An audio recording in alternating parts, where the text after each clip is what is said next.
Welcome back to Rethinking Politics, episode 63. There is a lot we want to talk about. In fact, there's so much that I completely forgot any current events that we were going to mention in passing. Something, a bill in Congress, didn't go anywhere, whatever. This is way better. Things are happening. We don't want to talk about any of those things. Right. Not even a little bit. Not even in passing. Something about a gender plan. I don't even know. Anyway, we'll talk about those another time if they're interesting.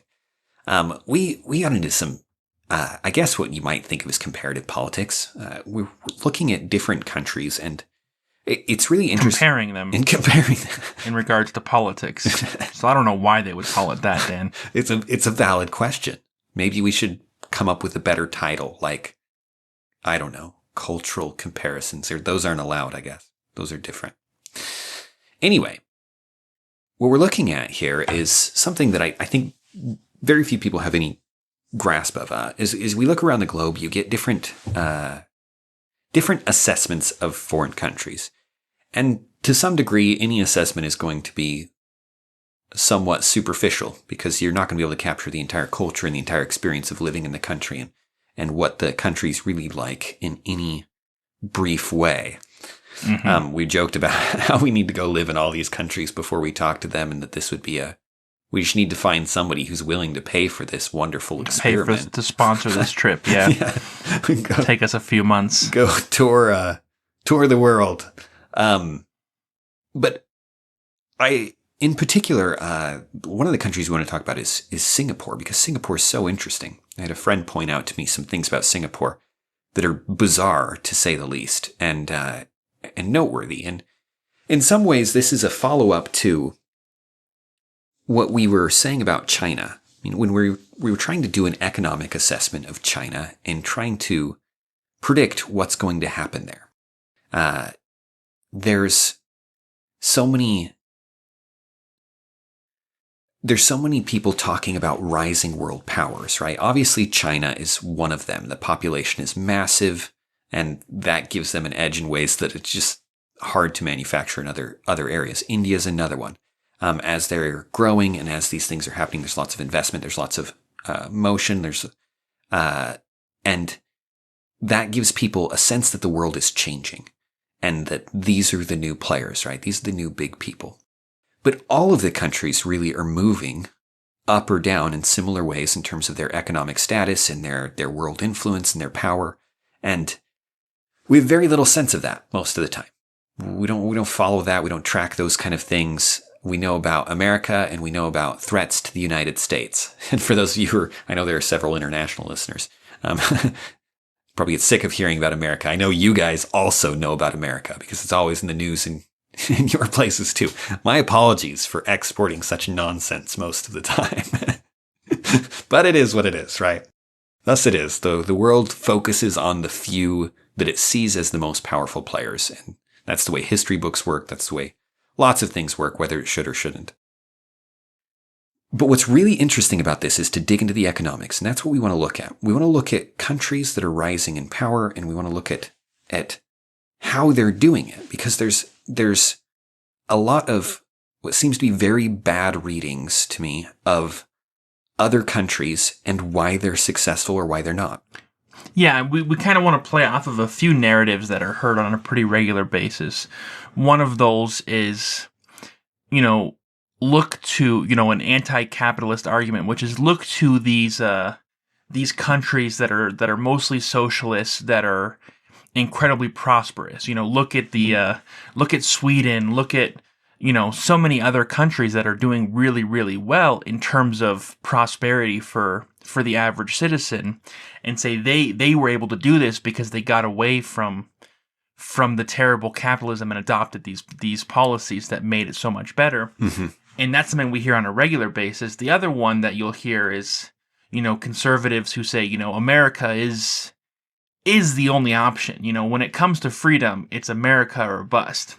And those are the two arguments not even arguments, but narratives that are used on a pretty regular basis in our, America-centric world. And so we wanted to kind of we'll look at it. We were curious, what is actually going on in these other countries? What is going on that you could have these countries that are so-called socialist or have big government of some form or another and yet have this prosperity? Maybe small government isn't the way to go. Maybe we Right. should, adopt some kind of authoritarian system if it results in everyone being better off, Yeah. Yeah. Because the basic free market story is, look, you allow people to have freedom and it will make them more prosperous than if you try and direct things, right? It's central planning versus liberty and what is often referred to as the invisible hand, which which has been crafted into a lot of nonsense as a free market thinker who I hate the term invisible hand if you're wondering why it's absent from our podcast. There is no invisible hand. But if you're saying that the key to prosperity is freedom, right? It's market interactions with as little regulation or at least government level regulation as possible, with little, you want all of the things that a free market proposes, and that's the path to prosperity. Then other countries doing it a different way are a obvious problem to the theory, right? If these countries have planned markets that are working as well or better, that's a problem, right? At that point, our evidence seems like we're arguing for something that's just so obviously false. And it's an argument that I haven't taken as seriously as I should have over the years, because I didn't realize how it was viewed by I think what people who describe themselves as pragmatists, right? People like, I think of the Weinsteins, Brett and Eric, and of course Heather, Brett's wife, and the way they describe economics and things, right? They're looking for what works in a very scientific manner, right? And so they look at the countries that are doing well, the results are good, and they look at what they do and they try and determine what can we emulate? What do we do? What do we do? What are they doing that works, and how do we emulate it? And looking at Singapore in particular, which we'll get into in more detail, if you go and you Google it and you go, Singapore economy, they're extremely prosperous. They're doing really well in a variety of objective metrics. Why? And I heard all kinds of things proposed. They have a planned housing market where the government takes care of housing for like 80% of the population through subsidized housing and government provided housing. Right? And people look at that and they go, that's amazing. People look at Denmark and they go, look, Denmark is doing really well. Look at their socialized healthcare. And what's interesting about all these is that obviously these are correlations, right? To look at a feature of a government and to look at the results of the government overall, right? The whole result, prosperity for the people there. It's very difficult to pick out the causal chain, right? Is this causing it? Is the socialized healthcare the cause of an efficient system that leads to prosperity? But that's what you'll hear a lot, right? And to some degree, you can't avoid that because the systems are so complex. You can't avoid being like, we're looking at correlations. And that's in essence, that's what we're going to be looking at today. But these are extremely detailed correlations. Go ahead. You wanted to say something. No, I wanted to say something because I was going to say, so that's exactly what we're going to do. But what I was going to say on top of that is that what we found that was so interesting is that you look at almost all of the countries that are listed as these shining examples of government intervention of some form or another. And when you look at them and you look at their economic freedom, you will find a correlation that holds true for almost every single one of them, which is that they have a surprising degree of economic freedom. And so that's what we wanted to talk about today. We've actually got a couple of think tanks basically that have gone through and done assessments worldwide on economic freedom.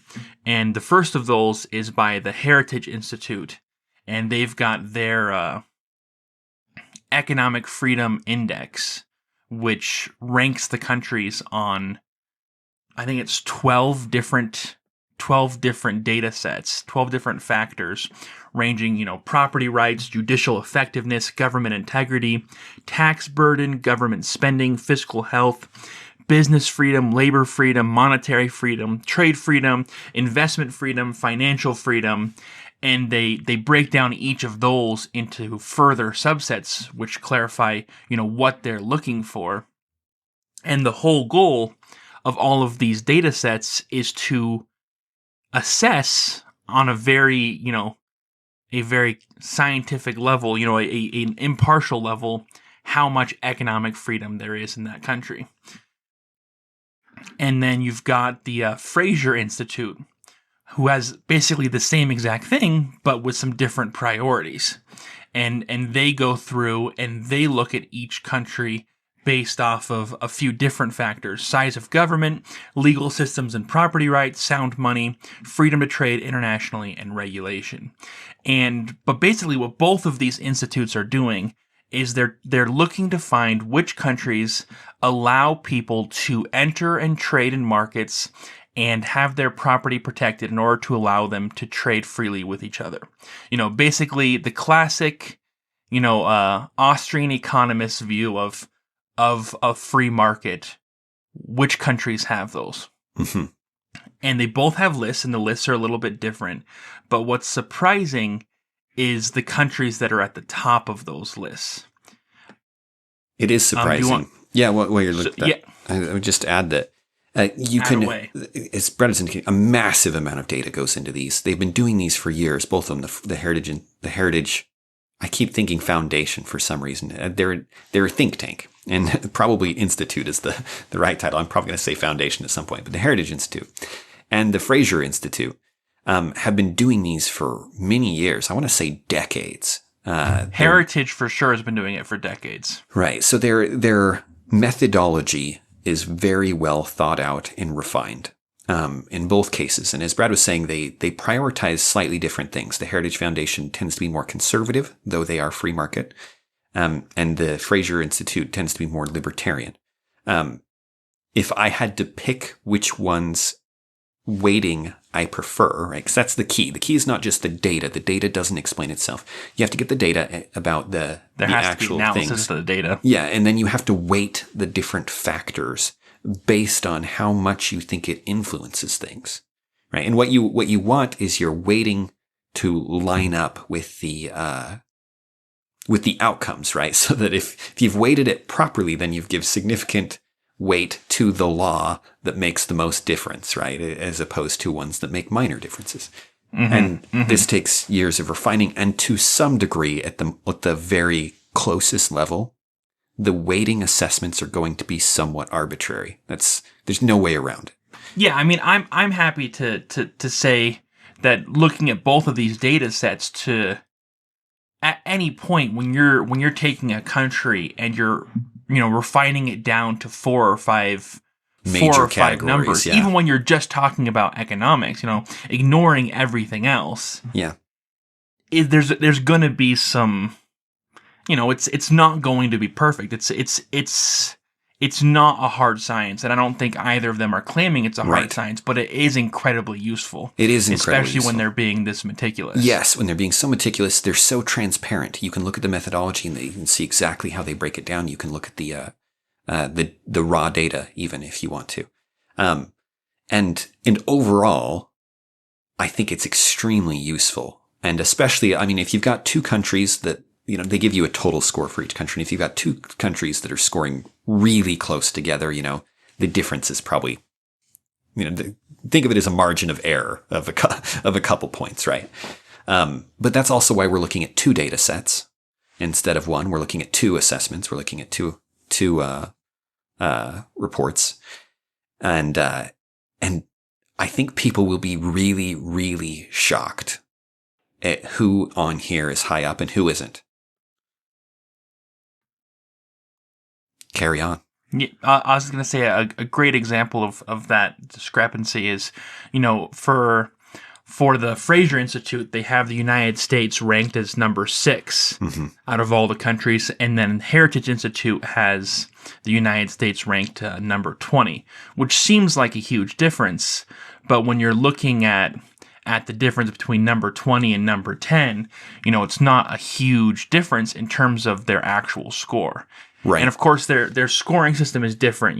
Heritage is out of 100, Fraser is out of 10, which is really annoying because if you just move the 0, their systems would be the So exact there's a same. decimal. Yeah, Fraser uses decimal points, so it is out of 100. But anyway, carry on.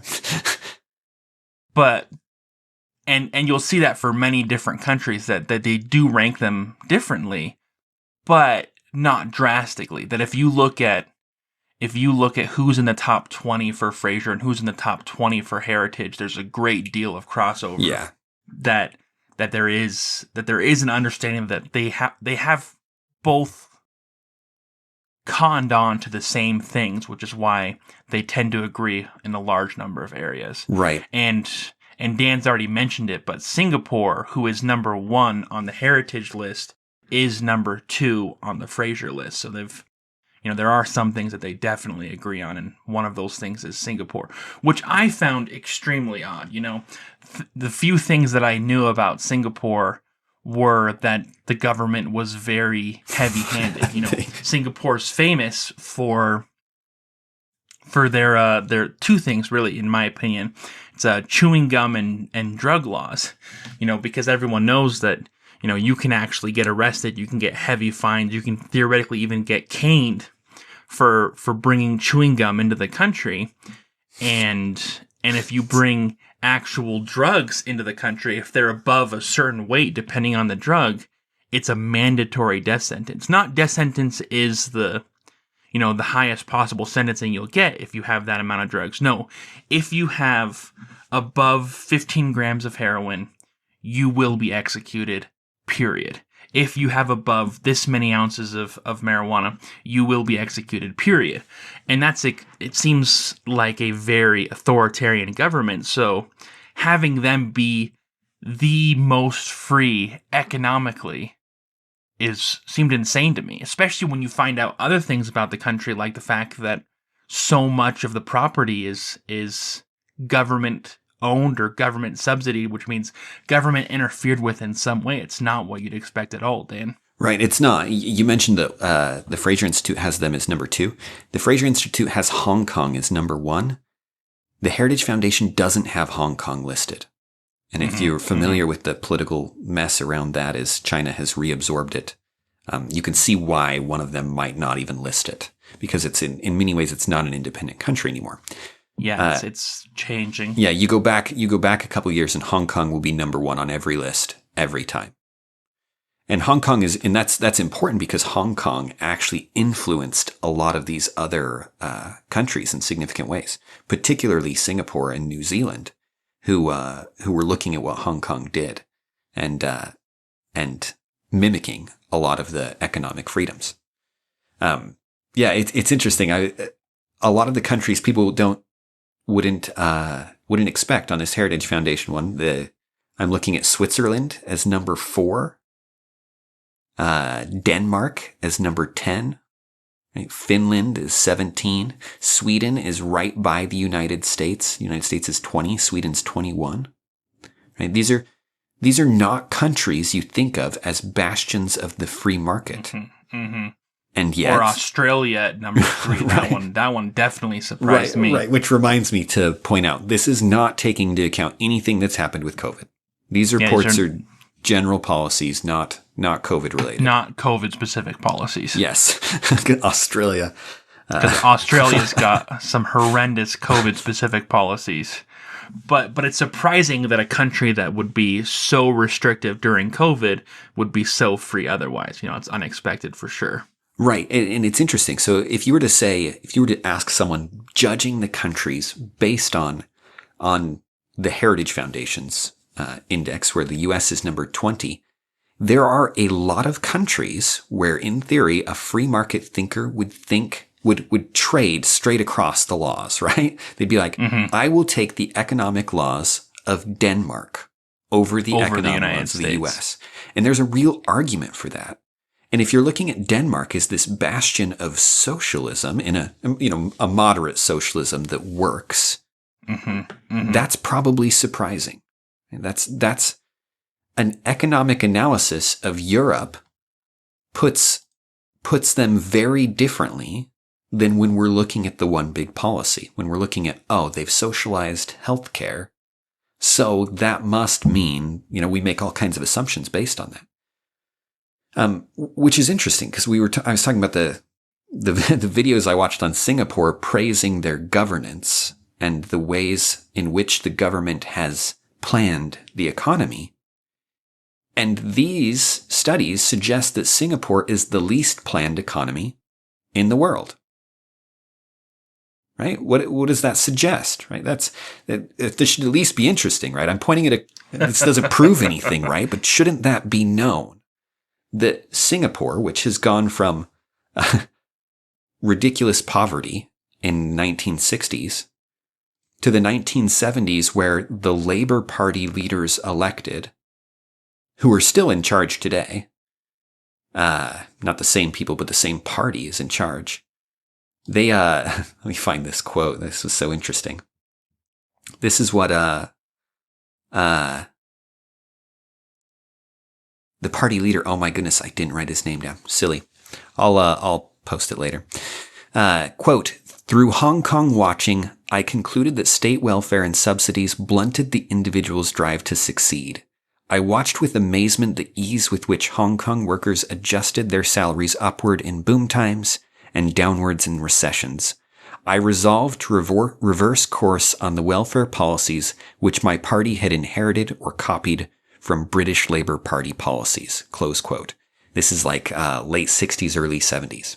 Right? And this is what they do. Hong Kong goes from being a very central planned government, the Labour Party's in charge, right? They're basically, they're not socialists in the full sense, but they're certainly much more of that than they are free markets, right?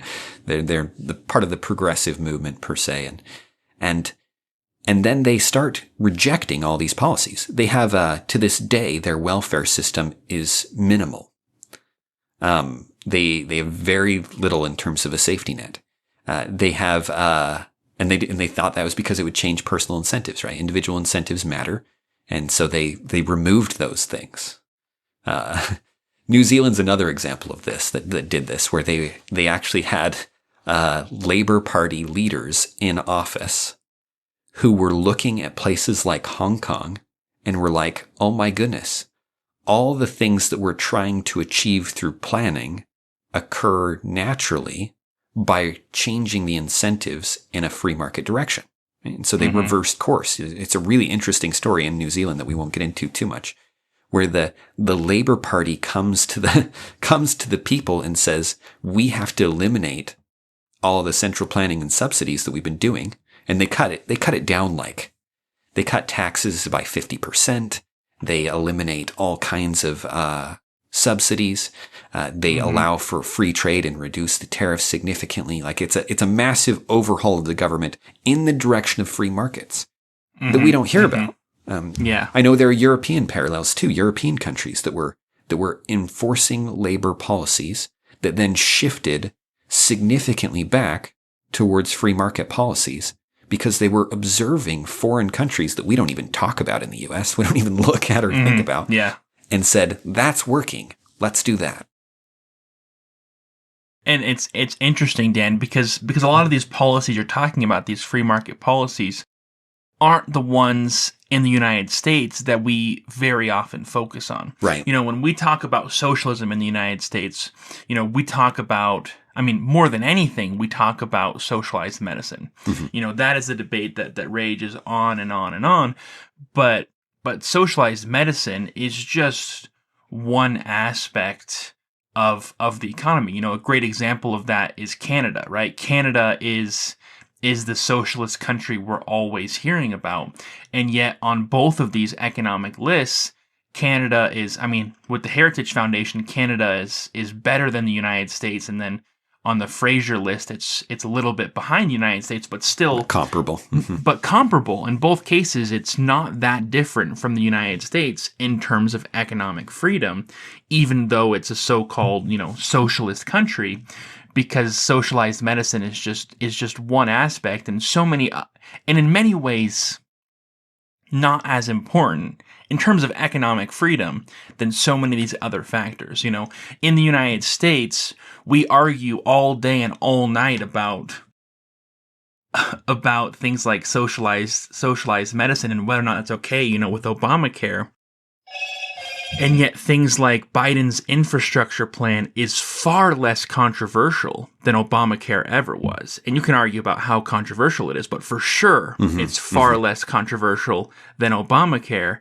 And yet in many ways it has a much more devastating impact on the economy because so much of it consists of subsidies and restrictions and manipulations of the legal system that make it more difficult for businesses to trade with each other. Yeah. Yeah, there's so many interesting things that we can draw from this list. Let me point out one more thing before we dig into Singapore specifically and look at it, because it is number one, basically. If you look at the Fraser Institute and you filter by the best legal systems and property rights. This is one of their 5 categories. You can look at what the breakdown is in the methodology section. This is how well they're protecting private property, even from government and laws, right? A lot of people talk about we need to be able to let go of our own, individual property and things and put it for the common good. We need to be able to move forward together. So here are the top nations by that metric on the Fraser Institute. Number 1, Switzerland. Number 2, New Zealand, Denmark, Finland, Norway, Iceland, Netherlands, Austria, Australia, Singapore, Luxembourg, Canada, Sweden, Germany. We've covered almost every major European socialist country, right? The ones that people point to. They are the highest ranking on legal systems and property rights. So if you look at them and you go, look, these guys have implemented a lot of socialist policies and they're doing fine, right? They're still prospering. Their people are doing fine. Maybe that's could be because their economic systems are actually remarkably free in various ways, right? And as objective a measure as we have of it in comparison of nations out there, which is what I think these studies are, these reports are, suggest that in some ways they are among the very best at economic freedom. And I think that's counter to the narrative that people have in their heads about the way what European is, the directions it's moving, and the causation of their prosperity. If you think that we can get to where some of these nations are, and in some ways they're better off than we are by some metrics, if you think that we can mimic those metrics by applying the socialist side, how about we apply some of the economic side? How about we take Switzerland's property rights protections, right? How about we take a lot of others? I think Hong Kong and Singapore are the best examples. Their freedom to trade internationally, right? The get rid of our tariffs, get rid of a lot of those other things. How about we take complicated trade agreements? Right. The regulations. This is what Singapore and New Zealand cut down on. They're the top of that category, right? These are things the number of barriers to entry in the United States that make it so difficult to compete. It's something we've talked about before with these big businesses that, we're worried about these big businesses having all this power. And it's like, we'll take away that power in the form of government protection, in the form of barriers to entry that make it hard for other companies to compete. There are so many regulations that make it so that if you don't have a big business, you can't afford to deal with those regulations. Yeah. And there is a movement in the way that people talk about politics and economics towards pragmatism. And I think that's great in some ways. But if with that pragmatism, what you take is a dislike of theories that try and explain the whole, perhaps you end up picking pieces, and that can be devastating. Right. You might miss the fact that you should be looking for these things when you look at these countries, right? We knew to look for these things because we have a sense of what drives things in a holistic way that is extremely helpful, that lets us look at the pieces and try and fit them in. Now, certainly there's, that can also lead to bias and different things. And certainly there are going to be circumstances where a decision that goes against a general principle actually turns out to work better in the circumstance, and at least in the short run. But the pragmatism of Singapore and New Zealand in particular, and I want to say it was Denmark as well, who recently, and by recently I mean I think in that same period, 70s or 80s, made a major turn towards free markets. Their pragmatism led them to embrace a lot of free market principles, which is interesting, right? It's not what people generally think of. And you'll note that China, we're never going to discuss China on this list because China's extremely low on all of them. Now you can achieve great things by simply stealing all the property and resources of your people and applying them towards your goals. North Korea is the bottom of this list. And it's not by a small margin. Like, it's interesting the way, Singapore's number one, but on the Heritage Institute in particular, Singapore is number one with a significant gap between them and everybody else. They've got a lead, right? They're not just slightly better than number two; they're significantly better. And by the same metric, North Korea is significantly worse than the second worst. It's like a 20-point gap or something like that out of 100. It's really bad. But anyway, you should take a look at these lists. They're really interesting. And they provide, if these principles mean something, right? If tracking these things actually reflects an effect on the world, then this list should correspond roughly to nations that are growing and progressing and doing well in the world.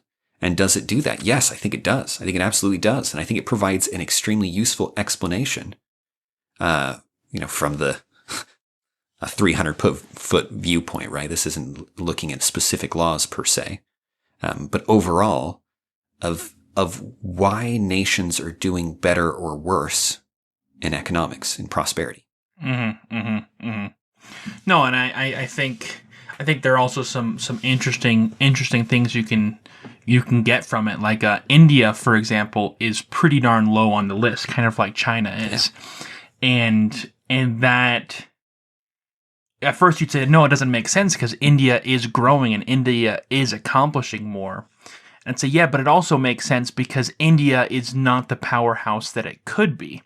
And I think as India works to have a more stable system that allows for free economic movement, it will excel and it will grow.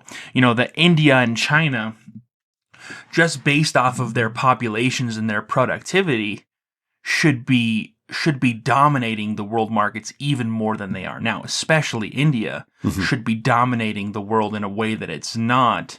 And I think a large part of that is because of their lack of economic freedom.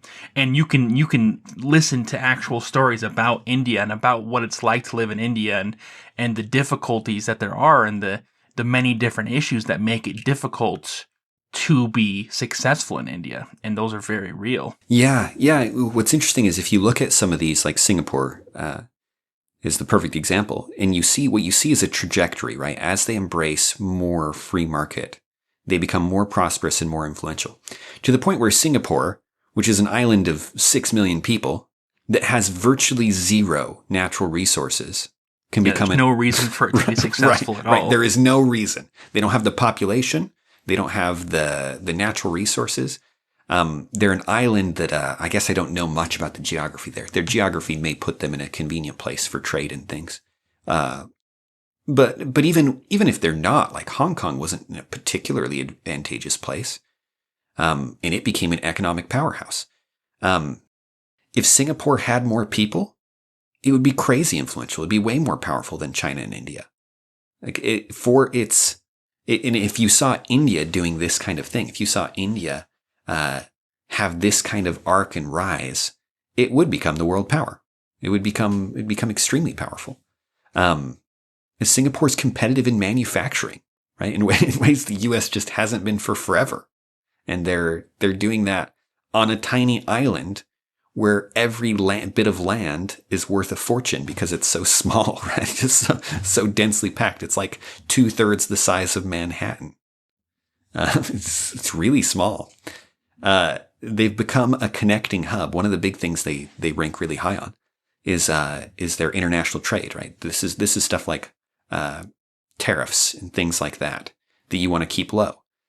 By doing that, they've become a place where people will come to do things like refine oil. They don't have oil, but people will come there to refine it, right? They don't have the natural resource that is the most indicative of like natural wealth, oil. And yet they're an oil powerhouse just because their barriers to international trade and things are so low that it becomes worth it for people rather than to refine it in their own countries to come there to refine it. Like that's crazy. Like you don't have to have anything going for you to be economically prosperous. No, compare that with Russia, who's always been abounding in natural resources, including oil, but has always struggled. Yeah, it's just clearly an effective indicator of something that's going on, something that is making the difference between a country like Russia that has so many natural resources that continues to struggle, and then a country like Singapore that has so little. And what is the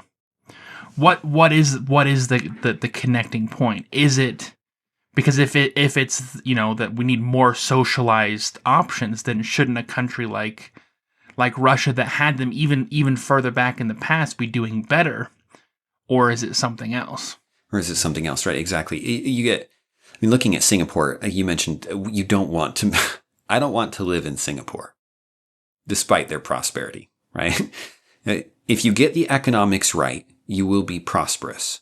Now, you may not have other things. Like I would wonder how much innovation is happening there. I don't know what their intellectual property and things is like. I know they do things like censor their news. Right? There's significant censorship of news. They have there are big government things there that would be crazy to us. Yeah. They force you to have to save 20% of your income. And then an employer contributes a certain amount of that. This is partially how they avoid or how they deal with welfare type stuff. They make you save money.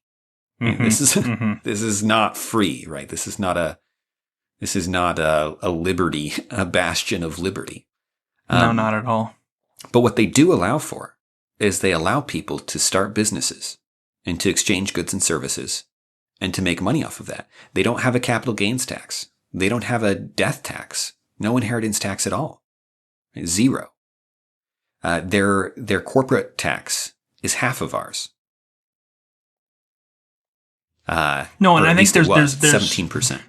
There's one thing that I think people would argue, the pragmatists would argue about Singapore that I agree with, that Singapore, authoritarian or not, is stable, is clear, and is simple in terms of its laws. You know what you're going to get. Argue as much as you want about how ethical or how morally right it is to force people to save 20%.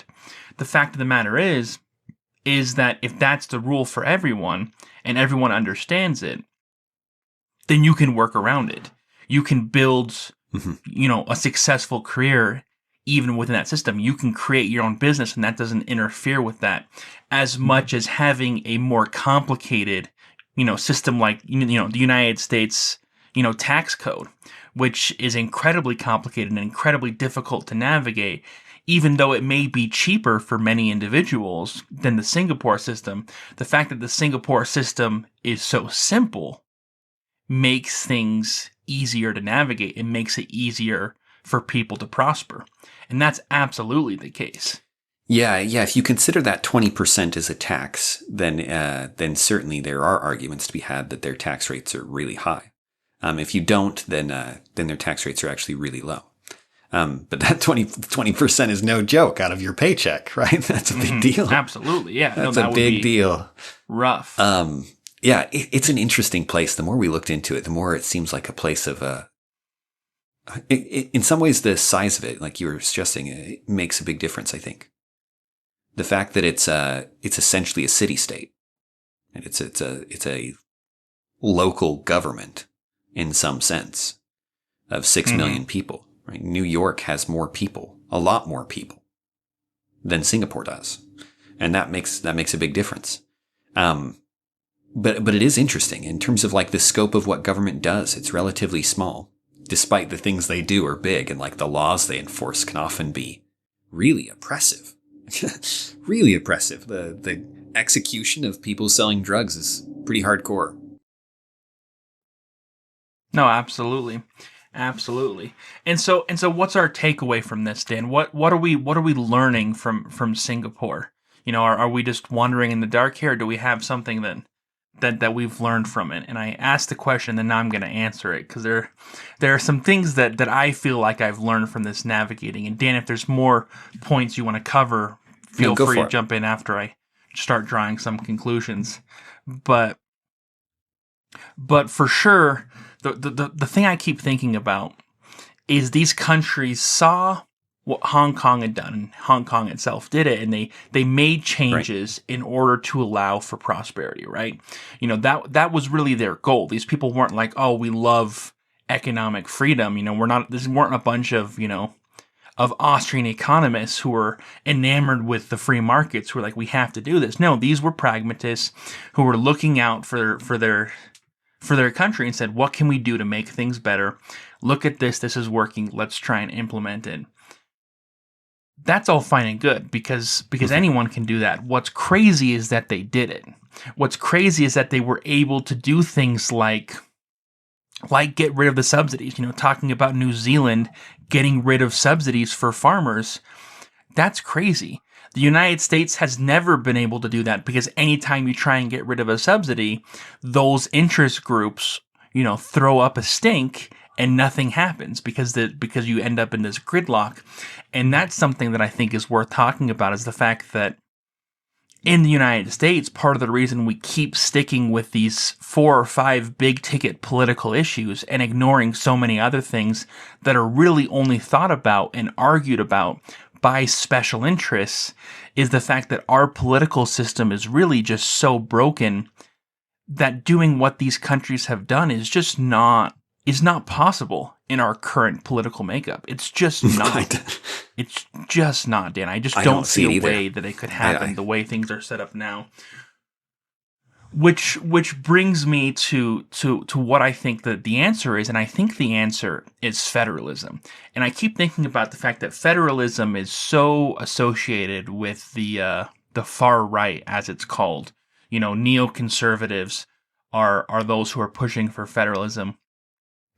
And I think that's a mistake from those who are the pragmatists on the left. That I think if you want things to actually happen, that a country like Singapore can do it because they're small, because they're able to actually make things happen.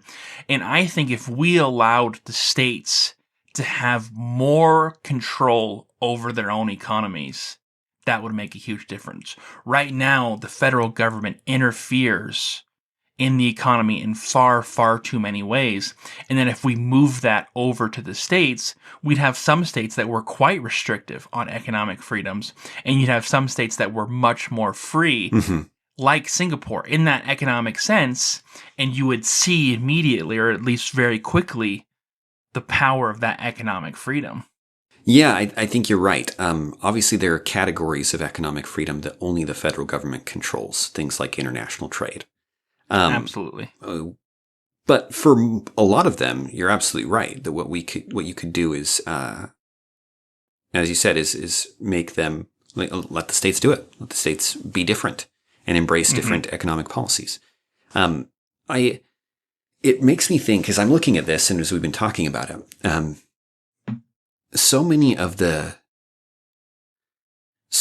best evidence for the free market are extraordinarily pragmatic arguments. As you said, that's what converted a bunch of Labour Party leaders into turning and making a very difficult case to their people, in which they say, because they had existing welfare systems, they had existing subsidies, like you were saying, they had existing handouts of all kinds, and they were able to pull the plug on that.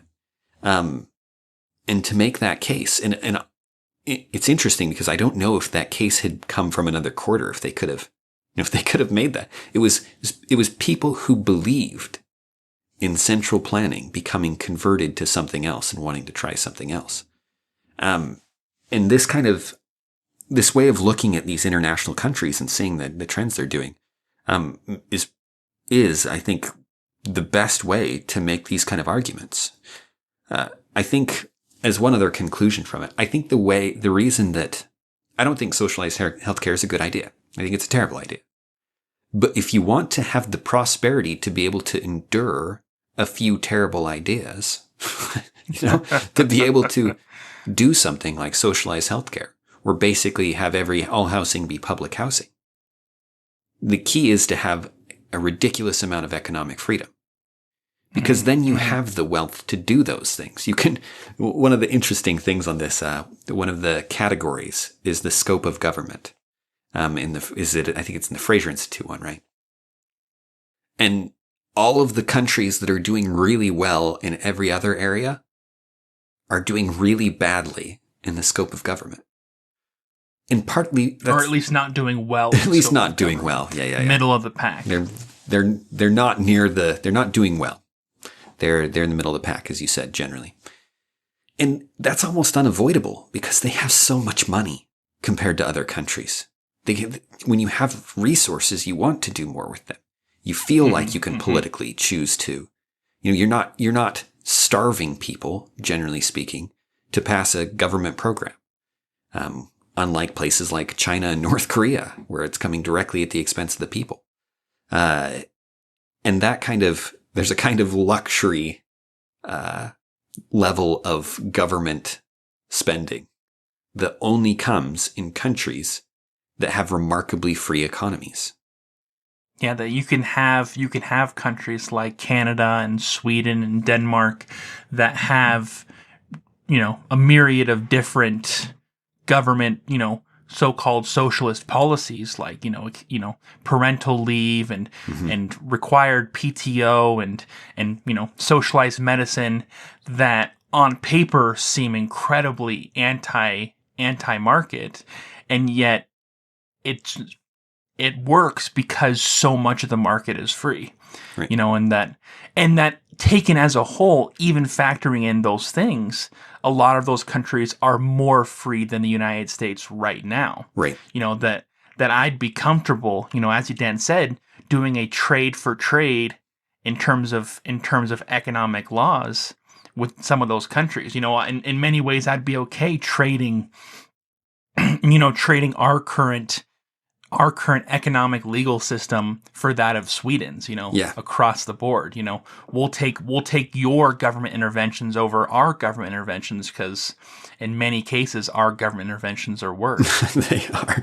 As we mentioned during our healthcare episode, a centralized one probably wouldn't even be worse than what we're doing. Than what we have now. And exactly. Might even be an improvement. Because it's not like we have a free market healthcare system. No. It's not like we have the free market here today in the United States in many different areas. And that's part of what we're talking about here is that on the economic freedom scale, the U.S. is not number one. There are many areas where the United States struggles with economic freedom more than so-called socialist European countries. Yeah, and if you wanted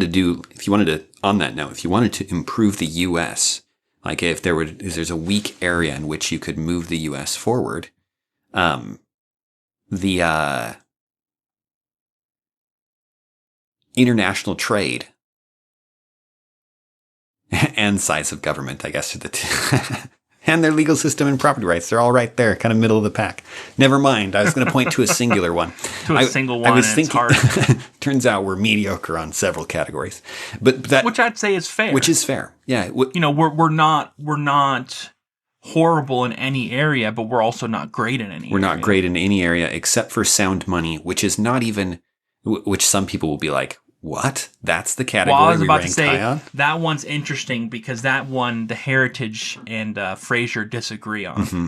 That Fraser says the U.S. is doing great with its money policy in terms of economic freedom, and Heritage says the U.S. is doing terrible. So. Yes, well, and Heritage is looking more at the policies, and Fraser seems to be looking more at the actual how it functions. How it functions because you can for have businesses and individuals. Yeah, you can have bad policies, but the effects are not that significant because the U.S. is the reserve currency, right? And because of because of factors that have little to do with the actual policies themselves. So yeah, the fact that the U.S. is horribly in debt and uses the Fed in such a strange and convoluted and truly stupid way is not the reason that it's difficult for me to open a business. The reason it's difficult for me to open a business is because of regulations and red tape and these different factors, and it's not because of the U.S.'s money policies. So in that way, I understand, I understand where both of them are coming from. Fraser is saying that's not the main problem, and Heritage is saying that is the main problem. It's just a more indirect problem. Yes. And yeah, one of them's more function, one of them's more cause and the where it's coming from. Yeah, both of them do make sense. But freedom to trade internationally is one we could easily improve on. I don't know why we haven't had a president in a long time that was good on this from either party. Both parties are very similar in this. Both parties are very similar in how they apply. No, and you're right, Dan. And that's one where my federalism idea would have no water at all, because one of the very first things that the U.S. government was designed to have was a uniform trade policy. Yeah.